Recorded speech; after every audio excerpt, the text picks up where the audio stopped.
Study IQ IAS, आपका selection हमारा mission. नमस्कार दोस्तों, स्टडी IQ देख रहे हैं आप और मैं हूं वरुण जौहरी। जय हिंद जय भारत। रूजा इग्नाटोवा, वो महिला जिसे क्रिप्टो करेंसी की क्वीन कहा जाता था, जिसने बिटकॉइन को टक्कर देने के लिए अपना खुद का एक कॉइन बनाया जिसका नाम था वन कॉइन। वो महिला जिसके कहने पर देश भर के, दुनिया भर के कई सारे अलग अलग देशों के लोगों ने अपने $4 बिलियन इन्वेस्ट कर दिए। लेकिन आखिर ऐसा क्या हुआ कि अचानक से वो रूजा इग्नाटोवा, वो क्रिप्टो क्वीन, अचानक एक दिन अपने सारे प्लान्स कैंसिल करती है और उसके बाद एक फ़्लाइट लेती है और हमेशा के लिए गायब हो जाती है। वो दिन 2018 का। तब से लेके आज तक ये सवाल हर बार पूछा जाता है, इसके बारे में जांच चल रही है, छानबीन होती है कि आखिर कहाँ है रूजा। वो रूजा जिसके पीछे 5 देशों की अलग अलग खुफिया एजेंसीज लगातार पिछले 7 सालों से लगी हैं उसको ढूंढने के लिए, जो FBI के टॉप 10 मोस्ट वांटेड फ्यूजिटिव्स की लिस्ट में अकेली महिला है और जिसके सिर पे $5 मिलियन का इनाम है। वो रूजा इग्नाटोवा आखिर है कहाँ, आज आपको इस वीडियो में पता चलने वाला है। और इससे रिलेटेड सारी इन्फॉर्मेशन आपको ये भी पता चलेगी कि टेरर फाइनेंसिंग से, चाहे पाकिस्तान की टेरर फाइनेंसिंग हो, अफगानिस्तान से संबंध हो, साथ ही साथ में एक बल्गेरियन बहुत ही बड़ा गैंगस्टर, उसको कैसे रूजा ने दुबई में पनाह दी थी, सब चीज़ें आपको यहाँ पे समझ में आएंगी, पता चलेंगी। और ये भी पता चलेगा कि आखिर 2018 में कैसे एक डेथ की थ्योरी आई थी सामने रूजा की, लेकिन इसके बाद में एजेंसीज़ ने इसको नकारते हुए कहा कि वो अभी भी जीवित है, उसको केप टाउन में देखा गया है। तो आखिर कहाँ है रूजा इग्नाटोवा, इस पर आज ये डिटेल एपिसोड आपके लिए होने वाला है। कमेंट बॉक्स में अपनी राय ज़रूर दीजिएगा। शुरुआत करते हैं आज के इस वीडियो की। तो शुरुआत होती है 1980 से। साल 1980 30 मई का दिन था जब बल्गेरिया के रूज शहर के अंदर एक रोमानी कम्युनिटी की फैमिली रहती थी। यहाँ पे रूजा इग्नाटोवा का जन्म होता है। पिता जो थे प्लमेन, जिनका नाम था, एक मैकेनिकल इंजीनियर थे। माँ थी घर में, माँ एक नर्सरी स्कूल टीचर थी और साथ में रूजा का एक छोटा भाई भी था जिसका नाम था कॉन्स्टेंटिन। कॉन्स्टेंटिन जो था, ये इसका जिक्र आपको बाद में इस कहानी में आगे भी मिलेगा, इसलिए आपको इसका नाम बताया गया है। तो ये जो 4 लोग थे अपने इस घर में रहते थे। साल 1990 तक ये लोग यहाँ पे रहते हैं रूस शहर में, बल्गेरिया के। लेकिन इसके बाद यहाँ से ये जर्मनी शिफ्ट कर जाते हैं। पिता अपने परिवार को लेके, इस पूरे परिवार को लेके जर्मनी जाते हैं। स्क्रैमबर्ग में रहना शुरू करते हैं। एक छोटा सा अपार्टमेंट उन्होंने वहाँ पे लिया था। रूजा की उम्र इस समय पर 10 साल करीबन की थी जब वो स्क्रैमबर्ग शिफ्ट हुई है। यहीं से उसने अपनी अब जो स्कूलिंग थी, प्रॉपर स्कूलिंग, वो शुरू की। स्कूलिंग के दौरान बताया जाता है कि रूजा इग्नाटोवा बहुत ही एक ब्राइट स्टूडेंट, उसके टीचर्स कहते हैं कि बहुत ही इंटेलेक्चुअल थी, लेकिन दोस्त नहीं बनाती थी। बहुत ही कम उसके दोस्त थे, हमेशा अकेले अलग ही रहती थी। जब भी उससे बातचीत करो तो पैसा और शोहरत, फेम और मनी, सिर्फ ये 2 उसकी चीज़ें थी जिन पर वो फोकस करती थी, इन्हीं की बातें करती थी। इनफैक्ट उसकी उम्र की जो लड़कियां थीं, बाकी उसकी जो क्लासमेट्स थीं, जब वो टॉयज़ से, बार्बी डॉल से खेल रही होती थी, उस समय पर रूजा इग्नाटोवा मनी मेकिंग बुक्स जो थी, कैसे वेल्थ को बिल्ड किया जाए, इस तरह की किताबें पढ़ती थी, जो कि ठीक बात भी है। लेकिन हमेशा उसका एक जो झुकाव देखा गया, वो देखा गया कि कैसे जल्दी से जल्दी पैसा कमाया जा सकता है, शोहरत कमाई जा सकती है। तो ये सब चीज़ें उसके बारे में बताई गई स्कूल से रिलेटेड। उसकी स्कूल की एक जो नोटबुक थी, उसके अंदर उसने ये भी लिखा था अपने बारे में कि वो फॉल्टलेस है। उसका पूरा स्कूलिंग करियर इस तरह का है कि उसने कोई भी कुछ गलत काम नहीं किया है। लेकिन उसने साथ में एक चीज़ एडमिट यहाँ पे ये की थी, ये बताते हुए कि वो दूसरों को, कई सारे ऐसे लोग हैं, लड़के लड़कियाँ हैं स्कूल के उसके, जो उसके दोस्त नहीं हैं, लेकिन फिर भी वो बाकी लोगों के सामने उनके बारे में कुछ धारणाएँ बना देती है। यहाँ से एक तरह से आप इसको ऐसे देख सकते हैं कि वो उसकी जो मैनिपुलेटिव स्किल्स हैं, जो बाद में आके मैनिपुलेटिव पर्सनैलिटी उसकी जो सामने आके देखी है, जिसने इतना बड़ा स्कैम किया, तो वो यहीं से कहीं ना कहीं उसके बचपन से देखी जाने लगी थी। ये सारी चीज़ें थी। एक एडवांटेज बड़ा रूजा के साथ में ये था कि क्योंकि बल्गेरिया से थी तो बल्गेरियन भाषा जानती थी, इंग्लिश जानती थी, जर्मनी में स्कूलिंग हुई तो जर्मन भी जानती थी, और इसके बाद रशियन भी उसको आती थी। तो 4 भाषाएं उसको अलग अलग आती थी, उसका एक बड़ा एडवांटेज था। टीनेज जब आई तो कई सारे चेस कॉम्पिटिशन में पार्ट लिया उसने, चेस खेलती, और उसका एक उसने फोकस बना के, एक टास्क बना के रखा था कि 30 साल की उम्र तक उसको करोड़पति बनना है। तो ये उसका एक टास्क जो उसने अपने गोल्स में लिख कर रखा हुआ था। 18 साल की उम्र में उसे एक स्कॉलरशिप मिली और उसके बाद उसने यूनिवर्सिटी ऑफ कॉन्स्टेंस से प्राइवेट इंटरनेशनल लॉ में अपनी बैचलर्स करना शुरू किया। यहाँ से बैचलर्स करती है, इसी दौरान पे उसको उसका एक लाइफ पार्टनर मिलता है, एक जर्मन लॉयर था जिससे उसकी शादी हुई। इसके बाद अपनी मास्टर्स करने के लिए ऑक्सफोर्ड यूनिवर्सिटी जाती है। अब यहाँ पे ऑक्सफोर्ड यूनिवर्सिटी का जो जिक्र आ रहा है, इसके बारे में कई सारे अलग, जब तहकीकात की गई तो पता चला है कि यहाँ से उसने कभी कोई डिग्री नहीं की, अपनी कोई मास्टर्स नहीं किया, लेकिन रोज़ा हमेशा अपने पोर्टफोलियो में जॉब्स के लिए या फिर जब तक जॉब किए हैं और बाद में जो उसने अपना बिज़नेस खोला है, हमेशा ये बताती थी अपने बड़े बड़े मोटिवेशन जो उसके स्पीचेस होती थी उसमें कि उसने ऑक्सफोर्ड यूनिवर्सिटी से मास्टर्स किया है। तो खैर यहाँ पे ये बताया जाता है कि ऑक्सफोर्ड यूनिवर्सिटी जो बताती थी कि उसने मास्टर किया है यहाँ से यूरोपियन लॉ के अंदर, और इसके बाद में उसने 2005 में पीएचडी अपनी कंप्लीट की है वही कॉन्स्टेंस यूनिवर्सिटी से, वो भी लीगल फील्ड में ही। तो लीगल फील्ड उसकी बहुत ज़्यादा स्ट्रॉन्ग थी, उसको नॉलेज कई सारी थी लॉ की। पीएचडी के बाद में बल्गेरिया वापस आती है जहाँ पे उसका होम टाउन था। बल्गेरिया में सोफिया जो कैपिटल है बल्गेरिया की, यहाँ पे मैकेंजी कंपनी के अंदर वो एज अ कंसल्टेंट काम करना शुरू कर देती है। पहली ये उसकी जॉब थी, उसने जो अपनी जॉब ज्वाइन की सोफिया में जो ऑफिस था मैकेंजी का, यहाँ पे एज अ कंसल्टेंट काम करना शुरू करती है। बिज़नेस को कैसे ग्रो करना है, किस तरह से काम आगे होगा, नॉर्मल काम था, ये चलता रहा। लेकिन नॉर्मल चीज़ें कभी भी रूज़ा इग्नाटोवा को पसंद थी नहीं। तो यहाँ वो बताया गया कि कई दफ़ा बोर होती थी अपने काम से, जिस तरह का उसका काम चलता था। और इसके बाद अचानक से साल 2009 आता है। 2009 में रिसेशन आया। सोफिया कैपिटल का जो बल्गेरिया की कैपिटल थी सोफिया, यहाँ का जो ऑफिस था मैकेंजी का वो बंद होता है। इसके बाद रूज़ा अपनी जॉब छोड़ देती है। जॉब छोड़ने के बाद उसने अपने पिता के साथ में एक प्रॉपर्टी खरीदी फ्रैंकफर्ट में। वहाँ एक प्रॉपर्टी खरीदती है, वहाँ पे कुछ एक नया बिज़नेस करने की शुरुआत करती है। लेकिन इसके साथ में उसने अपने पिता के साथ एक और ऐसी कंपनी को ख़रीदा। इनफैक्ट उस कंपनी को उसने इस तरह से उसका एक्विजिशन किया था कि वो कंपनी पहले से ही बैंकरप्ट हो रही थी। उसका एक्विजिशन किया क्योंकि वहाँ पे कई सारी जो डिवाइसेस थे, जो इक्विपमेंट्स थे, उनको बेचा जा सकता था ले जाके दूसरी जगह। यानी कि वो जो कंपनी थी वो फ्रैंकफर्ट में थी और ये बल्गेरिया में उसको वहाँ पे उसका सामान पूरा ले जाके वहाँ बेच सकते थे। तो एक इस तरह का एक बहुत बड़ा फ्रॉड था जो उसने पहली बार इसको करने का शुरू किया था, इस तरह का फ्रॉड। ये जो फ्रॉड था ये पकड़ा जाता है। इन लोगों ने वो कंपनी एक्वायर की थी, उसके जो इक्विपमेंट थे ये उसकी स्मगलिंग एक तरह से कर रहे थे दोनों, रूज़ा अपने पिता के साथ में। लेकिन ये लोग पकड़े जाते हैं। जर्मनी की कोर्ट ने इन्हें 14 महीने के लिए सस्पेंड किया था। सज़ा नहीं मिली थी उनको, एक तरह से जेल में नहीं डाला गया था, लेकिन 14 महीने के लिए इन लोगों को सस्पेंड कर दिया गया था। तो ये पहला क्रिमिनल रिकॉर्ड जो रूज़ा के साथ में जुड़ा।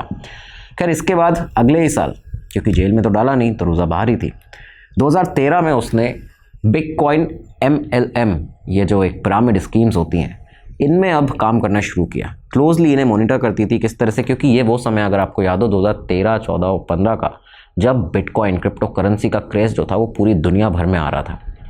यही वो समय था जब बिटकॉइन इस तरह के एक क्रिप्टो करेंसी एक्सचेंज के साथ में MLM एक पिरामिड स्कीम थी, उसमें रूज़ा काम करना शुरू करती है। और यहीं से उसको पता चला कि कैसे लोगों के अंदर जो लालच है ज़्यादा पैसे कमाने का, अचानक से इसको अपने प्रॉफिट में लिया जा सकता है। ये साल 2013 के आसपास की बात है जब इसी समय बिटकॉइन MLM में काम करते करते रूज़ा इग्नाटोवा को मिलता है उसका एक पार्टनर, उसका बिजनेस पार्टनर। नाम था कार्ल सेबेस्टियन ग्रीनवुड। कार्ल दरअसल कई समय से ये जो क्रिप्टो करेंसी MLM स्कीम्स होती हैं इनके अंदर काम करता था, MLM एक्सपर्ट था। लोगों को कैसे लालच में लेना है, उनको अपना क्लाइंट बनाना है, ये सब वो जानता था। तो यहाँ रूज़ा ने उसके साथ में एक बिज़नेस शुरू किया। अब ये बिज़नेस होने वाला था कुछ इस तरह का जो अगले साल इन्होंने शुरू किया है 2014 में। दरअसल ये वो समय था जब बिटकॉइन का बूम जो था पूरे दुनिया भर में देखा जा सकता था। रूज़ा ने यहीं पे कार्ल के साथ अपना एक खुद का कॉइन, बिटकॉइन को सीधा टक्कर देने वाला कॉइन, जिसका नाम रखा गया वन कॉइन, ये लॉन्च कर दिया। वन कॉइन का इसके बाद हेडक्वार्टर बनाया जाता है बल्गेरिया की कैपिटल सोफिया में, यहाँ पे हेडक्वार्टर था।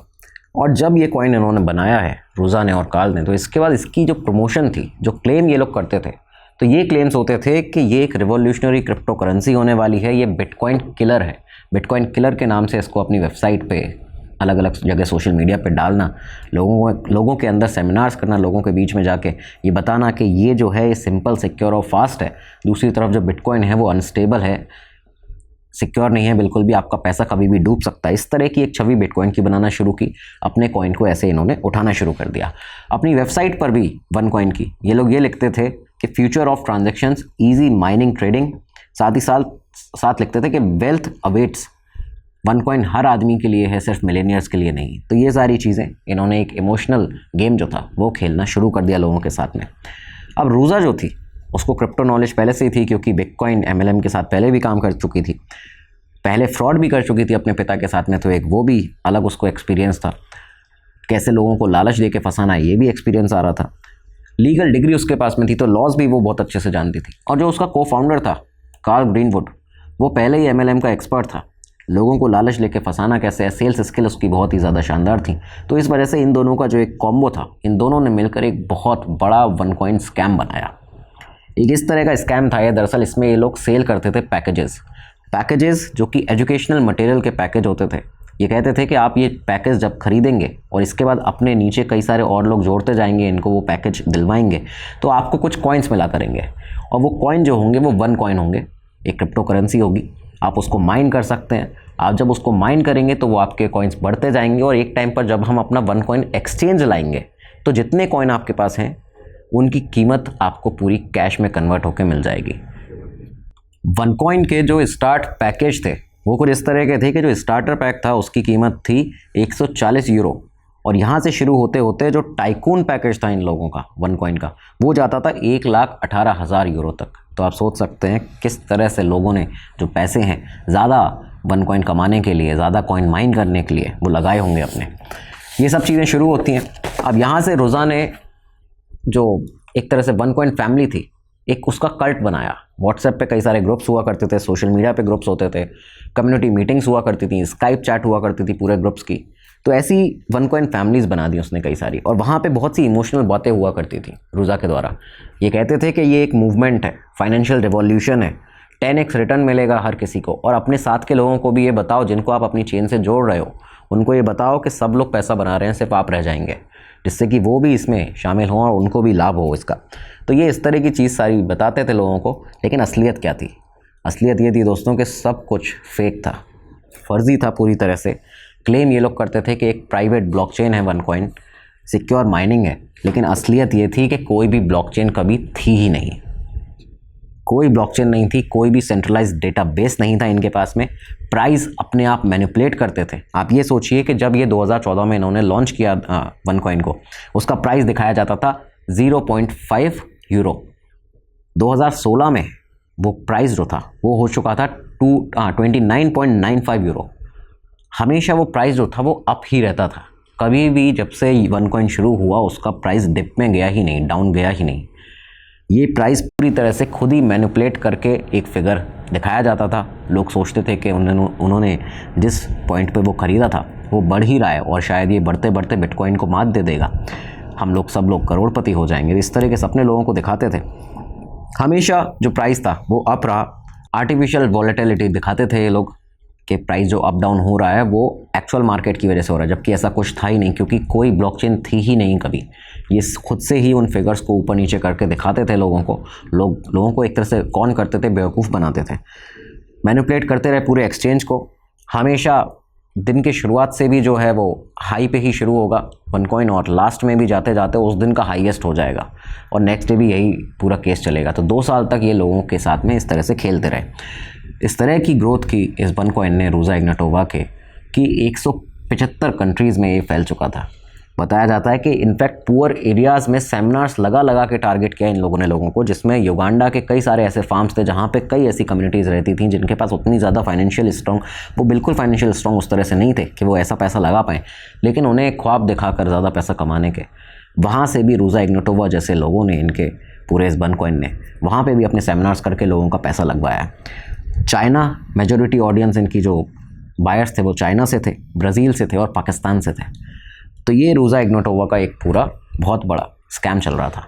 इन 2 सालों के अंदर रूज़ा इग्नाटोवा ने जितनी भी दुनिया भर की लग्जरी थी, जितनी चीज़ें वो खरीद सकती थी, वो सारी चीज़ें की, वो सारी लग्जरी जी। इस दौरान उसने 44 मीटर लंबा एक मोटर यॉट जिसका नाम था डबीना वो ख़रीदा। लेविश लाइफस्टाइल वो जीती थी। प्राइवेट जेट्स उसने ख़रीदे। उसके पास में पाम जुमेरा में दुबई के अंदर कई सारे बड़े बड़े पेंट हाउस थे, वहाँ पे उसने प्रॉपर्टी में इन्वेस्ट किया। केप टाउन में उसके पास में विलाज हुआ करते थे, ये सब चीज़ें उसने खरीदी। लंदन में उसने 13 मिलियन पाउंड का एक बहुत ही लग्जरी केंसिंगटन पेंटा हाउस जो था वो खुद के लिए ख़रीदा, और उसके साथ में 1.9 मिलियन पाउंड का एक अपार्टमेंट ख़रीदा अपने बॉडीगार्ड्स के लिए। तो इस तरह की लाइफस्टाइल थी उसकी।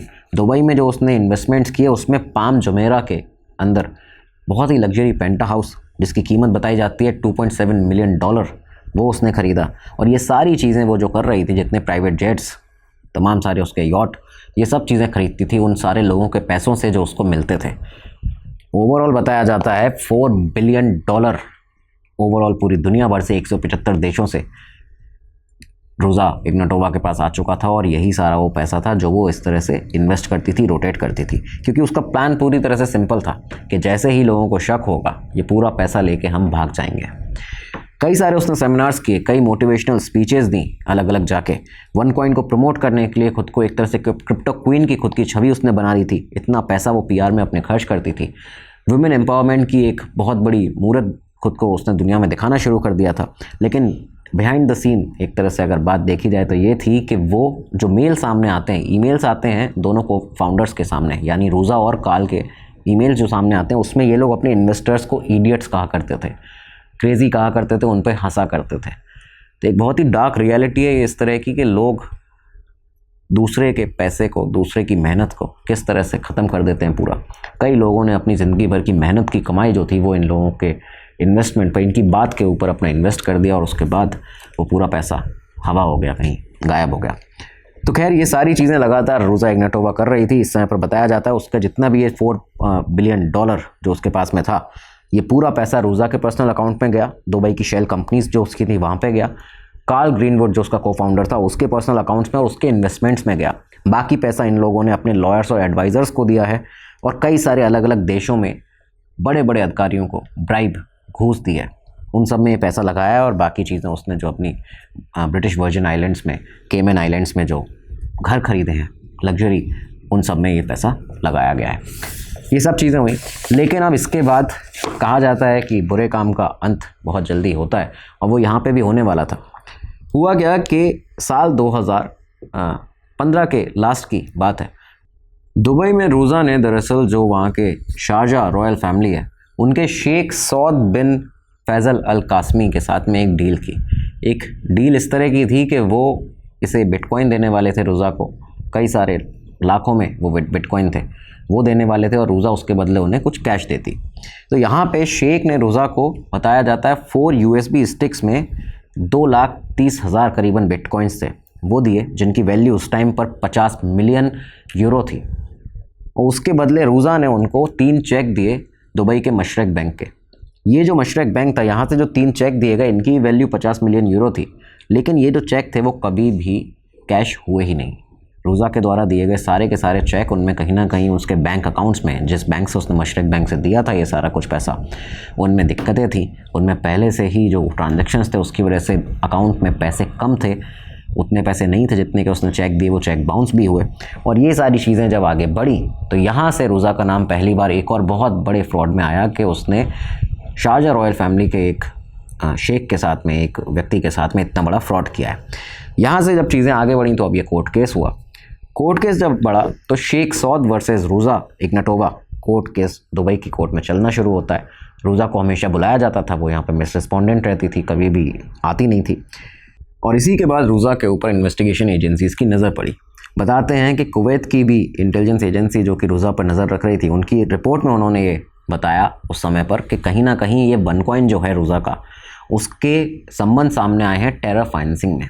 वो टेरर फाइनेंसिंग जो कि इन्हीं मशरक बैंक के अकाउंट जो थे, जब उनको देखा जा रहा था वहाँ से ये लिंक मिले कि मशरक बैंक से ही ट्रांसफ़र हुआ है पैसा अफ़गानिस्तान, पाकिस्तान और यमन में कई सारे ऐसे आतंकवादी ग्रुप्स को। और वो ये सारे ग्रुप्स हैं जो कि लगातार अलग अलग देशों में हमले करते हैं, उनके अंदर वनकॉइन की जो फंडिंग है, टेरर फाइनेंसिंग जो है वो यहाँ से चल रही है। जब ये सब बात आई तो FBI ने भी आगे, FBI के कानों में ये बात पड़ी, FBI ने भी आके इन्वेस्टिगेशन करना शुरू किया। इसके बाद एक और लिंक निकलता है, एक माफिया लिंक रोज़ा का। एक बहुत ही बड़ा बल्गेरियन ड्रग लॉर्ड टाकी के साथ में ये बताया गया कि रोज़ा जब वो टाकी दुबई में था, इंटरपोल नोटिस उसके ऊपर लगातार रेड कॉर्नर नोटिस में था, उसको शेल्टर चाहिए था, तब दुबई में रोज़ा ने ही उसको वनकॉइन का एक बहुत बड़ा उनका सेटअप था, यहाँ पे रुकवाया था, उसको प्रोटेक्शन दी थी। वनकॉइन के पूरे पैसे उसके लिए इन्वॉल्व रहते थे उसके एवज में। तो यहाँ से माफिया लिंक और टेररिज्म लिंक जो था वो रोज़ा इग्नाटोवा का वनकॉइन का सामने आने लगा था। अब साल 2016 आया, हाल ही में इन्वेस्टिगेशन रोज़ा के ऊपर लगातार शुरू हो चुकी थी। उसने एक प्रोमो पार्टी ऑर्गेनाइज़ की हुई थी इस दौरान में वेम्बली में, 2016 में वेम्बली एरेना में एक बहुत बड़ी प्रोमो पार्टी वनकॉइन की ऑर्गेनाइज़ की गई। इसमें वनकॉइन को और बड़े पैमाने पर दिखाया जा रहा था, बताया जा रहा था। यहाँ पे रोज़ा की जो एंट्री थी वो उसकी एक तरह से लास्ट बड़ी एंट्री थी। जब ये देखा जाता है, कई सारे वीडियो इसके निकलते हैं सामने कि वो एक बॉल गाउन पहन के एंट्री ले रही है। उसके बाद जो उसने स्पीच दी है, ये कहा है कि वन कॉइन एक मूवमेंट है, आप बिटकॉइन को भूल जाएंगे अगर वन कॉइन में इन्वेस्ट करेंगे। ये सारी चीज़ें उसकी यहाँ पे सामने आती हैं। एक बहुत बड़ा इवेंट रहा, सक्सेसफुल इवेंट रहा वन कॉइन के लिए। ये तब हो रहा था जब उसके ऊपर इन्वेस्टिगेशन एजेंसीज़ की निगाहों में वो आ चुकी थी, वो उनके रडार पर आ गई थी। तब उसने इवेंट किया और इस इवेंट के बारे में बताया जाता है 30 मिलियन यूरो का इन्वेस्टमेंट आया था। इतना ज़्यादा एक पीआर उनका हो चुका था, एक पॉजिटिव पीआर वन कॉइन का। लेकिन सडनली इसी इवेंट के बाद में, ये 2016 के आखिरी महीनों की बात बताई जाती है, जब ये इवेंट हुआ, ये आखिरी इवेंट हुआ वन कॉइन का, इसके बाद सीक्रेटली रूजा इग्नाटोवा ने, कार्ल ग्रीनवुड ने वन कॉइन को बंद कर दिया। जो भी वॉलेटिलिटी ये लोग दिखाते थे आर्टिफिशियल होती थी वो चाहें, लेकिन फिर भी वो सारी चीज़ें भी मैनिपुलेट करते थे प्राइजेस को, वो भी, ये सब कुछ बंद हो गया। एक स्पेसिफिक प्राइस के ऊपर जो कि 24 यूरो कुछ का प्राइस था, उस पर वन कॉइन स्टेबल हो गया। उसके बाद वो ना ऊपर बढ़ा ना नीचे बढ़ा। लोगों को धीरे धीरे समझ में आने लगा कि कहीं ना कहीं कोई तो दिक्कत है, कुछ गड़बड़ है, क्योंकि लोगों के $4 बिलियन जो थे वो दाव पर लगे हुए थे। ये समय निकलता है यहाँ से, कुछ ही महीने निकले, 2017 आया। 2017 के शुरुआती महीनों में विक्टिम्स ने ये रियलाइज़ करना शुरू कर दिया कि हमारे साथ एक बहुत बड़ा स्कैम हुआ है, वन कॉइन की कोई भी अपडेट नहीं आ रही है। 2017 के जो शुरुआती 9 महीने रहे, यहाँ पे अलग अलग देशों में, दुनिया भर में शिकायतें दर्ज कराने लगे लोग वन कॉइन के खिलाफ। कई सारी एजेंसीज एक्टिव हुई। जर्मनी में पुलिस इन्वेस्टिगेशन शुरू हुई, बल्गेरिया में इंक्वायरीज शुरू हुई, वहाँ की एजेंसीज ने ये सब काम किया। यूएस में कई सारे इन्वेस्टर्स थे, जो लोग थे जिन्होंने अपने पैसे लगाए थे, तो उन्होंने अपनी अथॉरिटीज़ को बुलाया, यहाँ पे भी इन्वेस्टिगेशन हुई। लंदन के अंदर बताते हैं, जो पुलिस है लंदन की, उन्होंने क्वेश्चनिंग के लिए कई सारे वन कॉइन के लोगों को भी बुलाया था। वहाँ पे एक ऑफिस था वन कॉइन का, और वहाँ से कई लोगों को पूछताछ के लिए बुलाया गया, क्योंकि वहाँ के लोगों के भी बहुत सारे पैसे थे। ये सब आते आते अक्टूबर आ जाता है 2017, और 12 अक्टूबर 2017 को finally US southern district court जो है, उसने फाइनल जो एक अपना जजमेंट पास करते हुए सारे केसेस को मिला के, ओवरऑल जितने भी केसेस थे, उन पे ये बताया कि रूजा इग्नाटोवा जो है, हम उसको दोषी पाते हैं वायर फ्रॉड में। वो एक वायर फ्रॉड कर रही थी, एक फेक क्रिप्टो करेंसी फ्रॉड, पूरी तरह से लोगों का पैसा जो है वो दबाया हुआ है और वो गायब कर दिया है। ये सब चीज़ें जैसे ही रूजा इग्नाटोवा को पता चली, ये आप देखिए कि 12 अक्टूबर 2017 की बात है, उसको ये समझ आ चुका था रोज़ा को कि अब वक्त जो है बचा नहीं है, निकलना पड़ेगा और कैसे भी निकलना ही पड़ेगा। जैसे जैसे स्कैम बढ़ता गया, इन्वेस्टिगेशन एजेंसीज आगे आती गई, तो रोज़ा ने अपना अब ये प्लान भी एक्टिवेट किया। ये प्लान भी दरअसल क्या था, 25 अक्टूबर 2017 यानी कि 12 अक्टूबर को ये फाइनल उसको दोषी करार दिया गया है कि अब उसको पकड़ा जाएगा। 25 अक्टूबर 2017 को लिस्बन में एक और इवेंट वो करने वाली थी। पहले से ही एक स्केड्यूल्ड इवेंट था जो कि वन कॉइन का यहाँ पे होने वाला था लिस्बन में, बहुत टाइम के बाद में। यानी पिछला इवेंट जो हुआ वेम्बली में, जो बहुत सक्सेसफुल रहा था, उसके बाद ये एक अनाउंसमेंट करती है, इस दिन ये यहाँ पे लिस्बन में एक इवेंट करेगी। इस इवेंट के लिए निकलना भी था, लेकिन सेम डे पर सडनली रोज़ा अपना बैग पैक करती है। उसके पास 2-3 ब्रीफकेस थे जो उसने लिए, उनमें अब क्या डॉक्यूमेंट्स थे, पैसे थे, पेन ड्राइव्स थी, यूएसबीज थी, क्या थी, किसी को नहीं पता। उन यूएसबी में कई सारे बिटकॉइंस थे, क्या किया था उसने किसी को नहीं पता ये सब। लेकिन वो अपने कुछ ब्रीफ के साथ में लेती है। बल्गेरिया की कैपिटल सोफिया से उसने बल्गेरिया एयरपोर्ट पे, यहाँ पे सोफिया एयरपोर्ट पे जाके पहुँचती है, और वहाँ पे रेयान एयर की एक फ़्लाइट थी। उस फ्लाइट को लेने के बाद सीधा एथेंस निकल जाती है। वो फ्लाइट एथेंस पहुँची है, रोज़ा ने एक नॉर्मल पैसेंजर की तरह अपने 2 सूटकेस के साथ में यहाँ पे वो प्लेन बोर्ड किया, फ़्लाइट पहुंची एथेंस, और उसके बाद से आज तक रोज़ा का कोई अता पता नहीं है। कुछ किसी को भी नहीं पता है कि वो गई कहाँ, उन सूटकेस में क्या था, उन ब्रीफकेस में क्या था, क्या वो ले गई अपने साथ में। 25 अक्टूबर 2017 को ये बात साफ़ हो चुकी थी कि रोज़ा दुनिया से डिसअपीयर हो गई है, गायब हो गई है। उसका कोई टिप ऑफ किसी को भी नहीं मिला कि वो कहाँ पे है अभी तक। दूसरी चीज़ ये बात ज़रूर कही जाती है कि रोज़ा को एक हिंट ज़रूर कहीं से मिली थी, एक टिप ऑफ मिला था, क्योंकि उसने वो इवेंट स्किप किया था, या फिर वो जानबूझकर उसने एक इवेंट की ऐसी रूपरेखा बनाई थी जिससे लोगों को लगे कि वो वहाँ पे आएगी, वहाँ पे उसको पकड़ा जा सकता है, और उसने अपना प्लान भी यहाँ पे भागने का सक्सेसफुल किया। रूजा इग्नाटोवा की लास्ट कम्युनिकेशन हुई थी उसके सिक्योरिटी एडवाइज़र के साथ में, जिसका नाम था फ्रैंक शिंडर। फ्रैंक ने ये बताया कि लास्ट मिनट पर रोज़ा ने अपने प्लान चेंज किए हैं और ये समझ में आ रहा था कि किसी से वो लगातार बात कर रही है और किसी की हेल्प ली है उसने इस एस्केप के अंदर। एक पहले से ही प्रिपेयर्ड प्लेस थी इन लोगों की, एक ऐसी जगह थी जहाँ पे इन्होंने पहले से उसको बना के रखा हुआ था कि अगर कभी हम फंसते हैं तो हम कहाँ जाके रहेंगे, और ये वहीं पर गई है। खैर इन्वेस्टिगेशन शुरू हुई, फ्रैंक को भी पकड़ा गया जो इसका चीफ एडवाइज़र था, उसको पकड़ा गया। को फाउंडर जो था ग्रीनवुड, जब इन्वेस्टिगेशन शुरू हुई तो वो थाईलैंड भाग गया। वो थाईलैंड जाता है, को समोई आइलैंड जो था वहाँ पे जाके छुप जाता है, लेकिन जून 2018 में उसको भी वहाँ से अरेस्ट किया गया। ये जो पूरा OneCoin था, पहले रोज़ा इसको संभालती थी, लेकिन अब जो उसका छोटा भाई था जिसके बारे में हमने आपको वीडियो के शुरुआत में बताया था, कॉन्स्टेंटिन ने अब यहाँ पे इस पूरे OneCoin को टेक ओवर कर लिया, अपनी बहन की कंपनी को चलाना शुरू करता है। लेकिन इसके बाद इसको भी छुपते रहना पड़ता था, यहाँ से वहाँ भागता था।